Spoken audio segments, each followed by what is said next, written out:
Have you ever walked into a room and immediately knew something was wrong? Nobody told you. Nobody even said anything. Everyone was talking normally. Someone was laughing, but somehow, you could feel it. You noticed that one person wasn't talking as much. You noticed the awkward silence after someone said something. You noticed that someone's smile looked different. And while everyone else continued with the conversation, your brain was already asking, what happened? Is someone upset? Did I do something? Maybe you've experienced something even smaller. You send someone a message. They normally reply, haha yeah, but today they reply, yeah. That's it. One word. And suddenly your brain becomes a detective. Why did they say it like that? Are they annoyed? Did I say something? Maybe they're losing interest. Wait, what did I say yesterday? And now you're scrolling through an old conversation trying to find evidence of a problem that may not even exist. If you've ever done this, you know exactly what I'm talking about. You're not just aware. You're too aware. You notice the little things, the pause, the expression, the tone, the energy, the things people don't say. And people might actually compliment you for it. You're so observant. You can read people so well. You're really emotionally intelligent. And maybe they're right. But nobody talks about the exhausting side of being able to notice everything. Because when you notice everything, you can also start thinking about everything. And that's where your greatest strength can slowly become your biggest weakness. Imagine you're sitting with your friends. Everyone is having a good time, but one person is unusually quiet. Most people won't think much about it. They'll keep talking, but you notice. You start wondering what's wrong. Maybe they're tired. Maybe they're upset. Maybe something happened. And then another thought appears. Maybe it's because of me. Now you're thinking about something you said earlier. You replay the conversation. You remember their reaction. You remember the exact moment their smile disappeared. And suddenly, you're no longer enjoying the evening. You're studying it. That's what an overly aware mind does. It turns life into something that needs to be decoded. You don't just experience a moment. You analyze it. You don't just have a conversation. You remember it. Then you replay it. Then you analyze how you acted during it. And sometimes you analyze the analysis. You might go home after meeting someone and suddenly remember one sentence you said. Why did I say that? That sounded stupid. Did they think I was weird? Maybe I talked too much. They probably noticed. They probably didn't. But your brain doesn't know that. Because your brain isn't always interested in facts. It's interested in possibilities. And this is where things become dangerous. Because when you don't know what something means, your mind starts creating explanations. Someone doesn't text back. Maybe they're busy. But your brain doesn't stop there. Maybe they're annoyed. Maybe I did something. Maybe they don't like me anymore. Maybe something happened. Maybe they're talking to someone else. And now one unanswered message has become an entire story. Nothing actually happened. But emotionally, you've already experienced it. You've felt rejected. You've felt anxious. You've imagined the conversation. You've imagined the consequences. And you've done all of this without having any real evidence. This is one of the biggest problems with being highly aware. You can become extremely good at detecting patterns, and sometimes you start detecting patterns where there aren't any. Your brain hates uncertainty. It would rather have an explanation that hurts than no explanation at all. That's why I don't know can feel so uncomfortable. You want to know what someone meant. You want to know what they're thinking. You want to know whether they're angry. You want to know whether they still care. You want to know what happens next. But life doesn't give you that information. And when your brain can't get certainty, it starts guessing. And the more you think about the guess, the more real it begins to feel.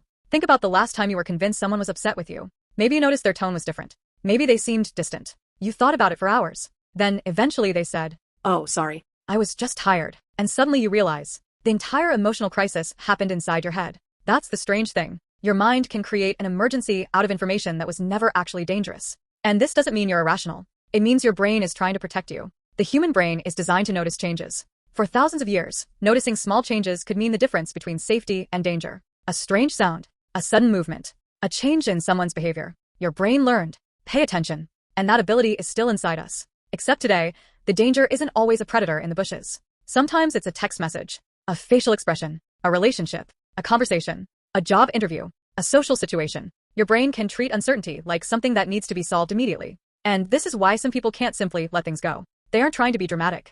Their brain genuinely believes, if I understand this, I'll feel better. So they keep thinking. But sometimes thinking doesn't solve the problem. It feeds it. There's a difference between reflection and rumination. Reflection says, what can I learn from this?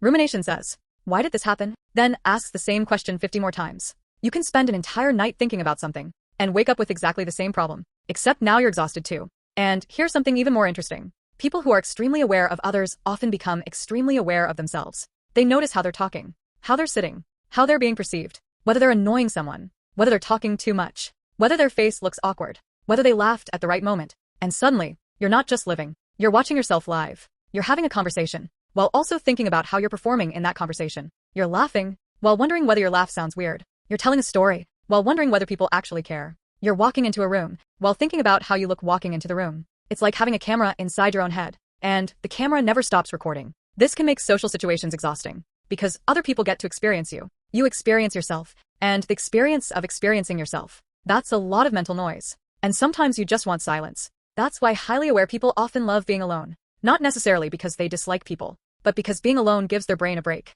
No facial expressions to decode. No tone to interpret. No conversations to replay. No questions about what someone meant. Just you. But even then, the mind can follow you. You lie in bed. The room is quiet. Your phone is down. And suddenly your brain says, "Remember that thing that happened 3 years ago?" Of course. Why not? And now you're replaying an embarrassing moment from years ago as if it happened 5 minutes ago. You wonder what you should have said, what you should have done, what someone thought, what could have happened differently. And eventually you realize something. You are living in the present, but your mind keeps dragging you into the past and the future. The past gives you regret. The future gives you possibilities. And the present gets ignored. That's one of the hidden costs of being too aware. You can become so focused on understanding life that you forget to actually experience it. You watch your own happiness instead of feeling it. You analyze your relationships instead of enjoying them. You question every decision instead of making one. You keep asking, is this the right choice? What if there's a better one? What if I regret this? And sometimes, the search for the perfect decision becomes the reason you never move. But here's the part one really want you to remember. Being highly aware isn't automatically a bad thing. Your ability to notice people can make you compassionate. Your ability to notice details can make you creative. Your ability to think deeply can make you wise. Your sensitivity can help you understand things other people miss. The problem isn't awareness. The problem is when awareness turns into constant surveillance. When your brain believes everything needs to be monitored. Every conversation, every reaction, every emotion, every possibility. And when that happens, you stop using awareness as a tool. Awareness starts using you. But why does this happen to some people more than others? Why do some people walk into a room, notice nothing, and move on, while others notice everything? Why does one person hear, "I'm fine," and accept it, while another person hears, "I'm fine," and immediately thinks, "No, you're not"? There is a deeper reason. And sometimes, it has nothing to do with being naturally intelligent or sensitive. Sometimes, your brain learned that paying attention was the safest thing you could do. And once you understand that, you may finally understand why you can't switch it off.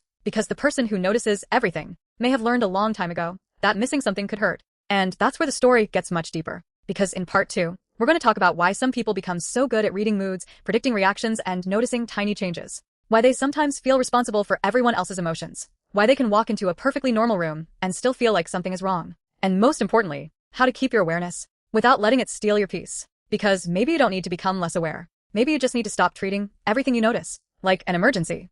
There's something strange about being the person who notices everything. People think it's a superpower. And sometimes, it is. You can tell when someone's uncomfortable. You can sense when a conversation is about to turn into an argument. You notice when someone is pretending to be happy. You can tell when a friend says, "I'm fine," but clearly isn't. You notice the little things. And sometimes people come to you because of it. You always understand me. You're the only person who noticed. You know me so well. But what if this ability came with a cost? What if the reason you can read people so well is because your brain learned that it had to? Think about a child who grows up around unpredictable moods. They don't always know what they're going to walk into. One day, everything is normal. Another day, someone is angry. Another day, someone is distant. And the child begins paying attention. Not because they're fascinated by psychology. Because paying attention makes them feel safer. They watch someone's face. They listen to their voice. They notice footsteps. They notice doors closing. They notice silence. They learn to recognize the signs before something happens. And eventually, they become really good at it. The child grows up. But the skill doesn't necessarily disappear. The world changes. They're older. They're independent. They're safe. But their brain is still scanning. Still watching. Still asking. What's happening?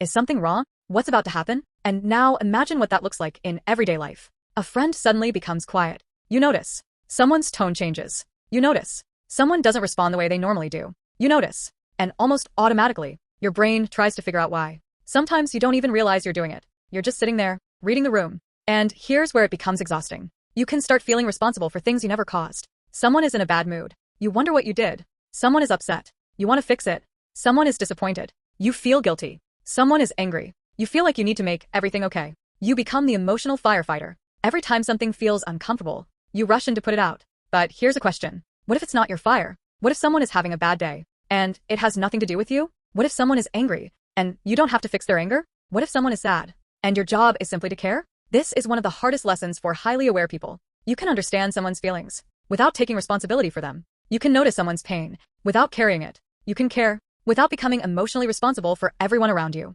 Because if you don't learn that difference, you eventually become exhausted. You walk into a room feeling completely fine. Someone is upset. You sense it. And suddenly, your mood changes too. You absorb the atmosphere. You start thinking about what happened. You start wondering whether you should say something. You start trying to make everyone comfortable. And before you realize it, You're carrying emotions that don't even belong to you. This is why boundaries are so important. Because awareness without boundaries can become emotional overload. You need to be able to say, I notice that you're upset, without immediately thinking, I need to fix you. You need to be able to say, something feels different, without automatically thinking, I caused it. And you need to be able to say, I don't know, without feeling like you have failed. Because uncertainty is one of the hardest things for an overaware mind to tolerate. You want answers. You want to know what people think. You want to know what someone meant. You want to know whether the relationship is okay. You want to know whether your decision was right. You want to know what's going to happen next. But life doesn't work like that. There will always be unanswered questions. And the more you try to eliminate uncertainty, the more anxious you can become. Think about texting someone. You send a message. They don't respond. You check your phone.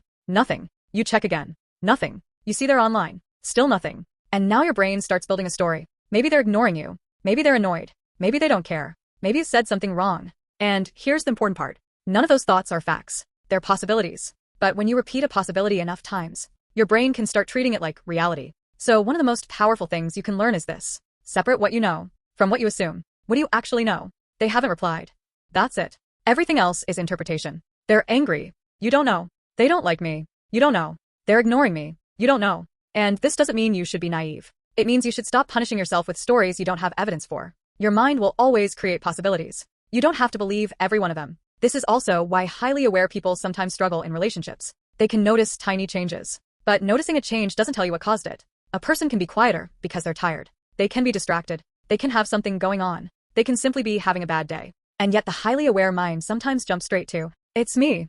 Why? Because blaming yourself can create an illusion of control. If it's your fault, then maybe you can fix it. If you caused the problem, then you can prevent it from happening again. But sometimes, you didn't cause it. Sometimes life is just happening. And you can't control everything. This can be terrifying for someone who has built their identity around being prepared. Because preparation says, if I notice enough, I can prevent pain. But life eventually teaches you something different. You can notice everything and still get hurt. You can make the perfect decision and still experience disappointment. You can read someone correctly and they can still leave. You can do everything right and something can still go wrong. That's not failure. That's life. And accepting that can actually make you calmer because you stop trying to predict every possible future. You stop rehearsing conversations that haven't happened. You stop preparing responses for arguments that may never occur. You stop trying to control people's opinions of you and you start trusting yourself. Instead of saying, I need to know what will happen, you start saying, if something happens, I'll handle it. That's a completely different mindset.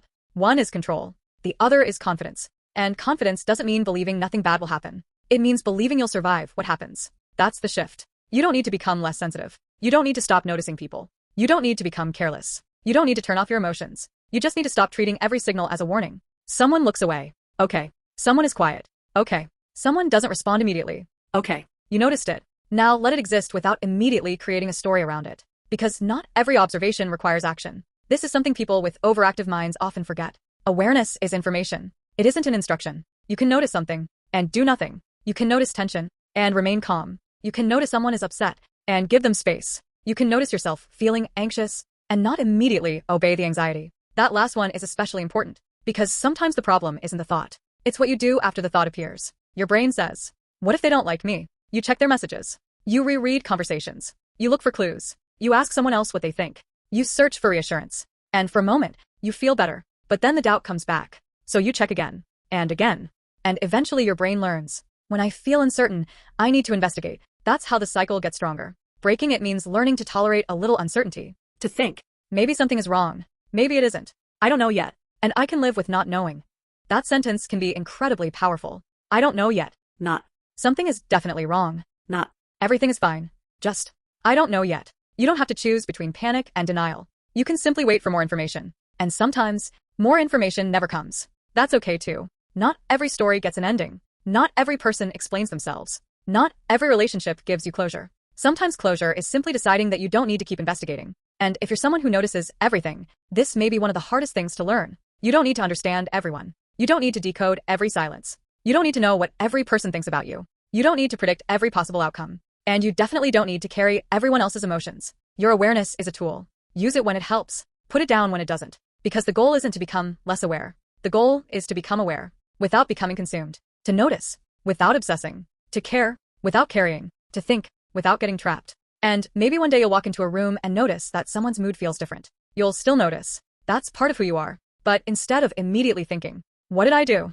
You'll think, something seems different. And you'll leave it there. Maybe you'll ask if they're okay. Maybe you won't. But you won't build an entire story in your head. You'll let reality reveal itself. And maybe someone won't text you back. You'll notice. You'll wonder for a second. And then you'll put your phone down. Because you finally understand. Not every unanswered message is rejection. Not every silence is anger. Not every change is a warning. Not every thought is true. And not everything you notice needs your attention. That's when awareness stops being a burden. It becomes what it was always supposed to be. A way of understanding the world without losing yourself inside it. Because maybe the problem was never that you were too aware. Maybe you were just never taught that you were allowed to stop watching. You are allowed to rest. You are allowed to not know. You are allowed to let people have their moods. You are allowed to make mistakes. You are allowed to be misunderstood. And most importantly, you are allowed to live your life without constantly standing outside yourself, watching every move. Because you don't need to predict everything to be safe. You don't need to understand everything to be okay. And you don't need to notice everything to be enough.